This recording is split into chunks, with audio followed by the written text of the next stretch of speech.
December 26 నుంచి 30 వరకు south ఆఫ్రికాతో జరగబోయే ఫస్ట్ టెస్ట్ మ్యాచ్లో మన టీమిండియా విజయం సాధిస్తారా? అసలు ఎప్పటి వరకు సౌత్ ఆఫ్రికా గడ్డపై మన టీమిండియాకి టెస్ట్ సిరీస్ గెలిచిన సందర్భమే లేదు. సౌత్ ఆఫ్రికాలో టీమిండియా ఆడిన టెస్ట్ మ్యాచ్లు మొత్తం 23. అందులో టీమిండియా 12 ఓడిపోగా 4 మ్యాచ్ల్లో మాత్రమే విజయం సాధించారు. మిగతా 7 మ్యాచ్లు డ్రాగా ముగిశాయి. దీన్ని బట్టి చెప్పొచ్చు మన టీమిండియా సౌత్ ఆఫ్రికా గడ్డపై టెస్టుల్లో ఎలాంటి దారుణమైన రికార్డు ఉందో అని. చివరిసారి 2021 to 2022 మధ్య జరిగిన టెస్ట్ సిరీస్లో మన టీమిండియా దారుణంగా ఓడిపోయింది. 3-0 తేడాతో టీమిండియాని సౌత్ ఆఫ్రికా వాళ్ళు వైట్ వాష్ చేసేశారు. మరి ఈసారి ఎలాగైనా టెస్ట్ సిరీస్ గెలవాలన్న పట్టుదలతో మన వాళ్ళు బరిలోకి దిగబోతున్నారు. టెస్ట్ సిరీస్ గెలవాలంటే 2 అవకాశాలు ఉంటాయి. ఒకటి 2-0తో సౌత్ ఆఫ్రికాని మన టీమిండియా వైట్ వాష్ చేసి గెలవడం.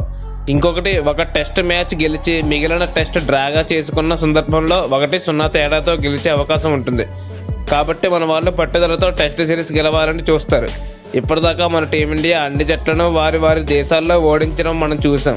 మిగిలింది సౌత్ ఆఫ్రికా మాత్రమే. మరి టీమిండియా సౌత్ ఆఫ్రికా గడ్డపై కూడా టెస్ట్ సిరీస్ గెలిచి సౌత్ ఆఫ్రికాకు షాక్ ఇస్తారేమో చూడాలి.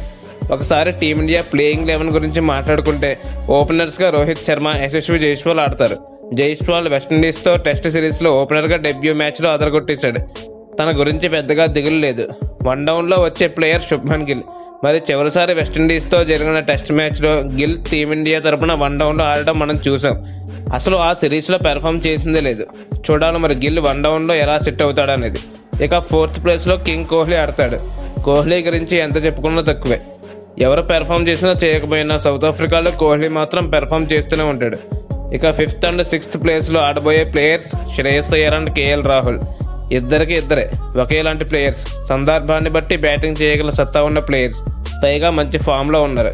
ఇక 7th and 8th ప్లేస్లో ఆడబోయే ప్లేయర్స్ ఆల్రౌండర్స్ జడేజా మరియు శార్దుల్ ఠాకూర్. టీమిండియా తరపున ఒకే ఒక్క స్పిన్నర్ ప్లేయింగ్ 11లో ఉంటాడు. అది ఆల్రౌండర్ రూపంలో రవీంద్ర జడేజా మాత్రమే. సౌత్ ఆఫ్రికన్ పిచ్చెస్ అంటేనే పేస్ బౌలర్స్కి అనుకూలించే పిచ్చెస్ ఉంటాయి. అందుచేతనే మన టీమిండియాలో అశ్విన్కి చోటు దక్కలేదు. లేదంటే శార్దుల్ ప్లేస్లో అశ్విన్ ఉండేవాడు. సో దీన్ని దృష్టిలో పెట్టుకునే శార్దుల్ని సెలెక్ట్ చేశారు. సో లార్డ్ శార్దుల్ నెంబర్ 8లో బ్యాటింగ్కి దిగుతాడు. ఇక నెంబర్ 9, 10, 11 పొజిషన్లో జస్ప్రీత్ బుమ్రా, మొహమ్మద్ సిరాజ్ అండ్ ముఖేష్ కుమార్ ఆడతారు. బుమ్రా చాలా నెలల తర్వాత టెస్టులో రీఎంట్రీ ఇవ్వబోతున్నాడు. చివరిసారి 2022లో ఇంగ్లాండ్తో రీషెడ్యూల్డ్ టెస్ట్ మ్యాచ్లో ఆడాడు.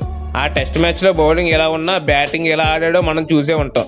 ఆ టెస్ట్ మ్యాచ్ నుంచే జస్ప్రీత్ బుమ్రా టీమిండియాకి ఒక పార్ట్ టైం ఆల్రౌండర్గా మారిపోయాడు. ఎందుకంటే ఆ టెస్ట్ మ్యాచ్లో ఆల్ టైమ్ రికార్డ్ సాధించాడు కనుక. ఒకే ఓవర్లో 35 పరుగులు స్కోర్ చేశాడు. సో ఇది పక్కన పెడితే ఇంజూరీ తర్వాత బుమ్రా స్ట్రాంగ్ కంబ్యాక్ ఇచ్చాడు. ఇక మొహమ్మద్ సిరాజ్ టీమిండియాకి ఒక మెయిన్ బౌలర్గా మారిపోయాడు. బుమ్రాని, సిరాజ్ని ఎదుర్కోవడం సౌత్ ఆఫ్రికా బ్యాటర్స్కి సవాల్గా మారుతుంది. ఇక 11th ప్లేయర్గా ముఖేష్ కుమార్ ఆడతాడా లేదా ప్రసిద్ధ్ కృష్ణ ఆడతాడా అనేది చూడాలి. మ్యాక్సిమం ముఖేష్ కుమార్ ఆడే అవకాశం ఎక్కువ ఉంది. ఎందుకంటే ప్రసిద్ధ్ కృష్ణ ఇంజూరీ నుంచి కోలుకొని టీమిండియాకి ఆడబోతున్నాడు. రిథమ్ కోల్పోయే అవకాశం కూడా ఉంటుంది కాబట్టి ముఖేష్ కుమార్ ఆడే అవకాశం ఎక్కువ ఉంటుంది. టీమిండియా బ్యాటర్స్ ఉన్నంత ఫామ్లో సౌత్ ఆఫ్రికా బ్యాటర్స్ అయితే లేరు.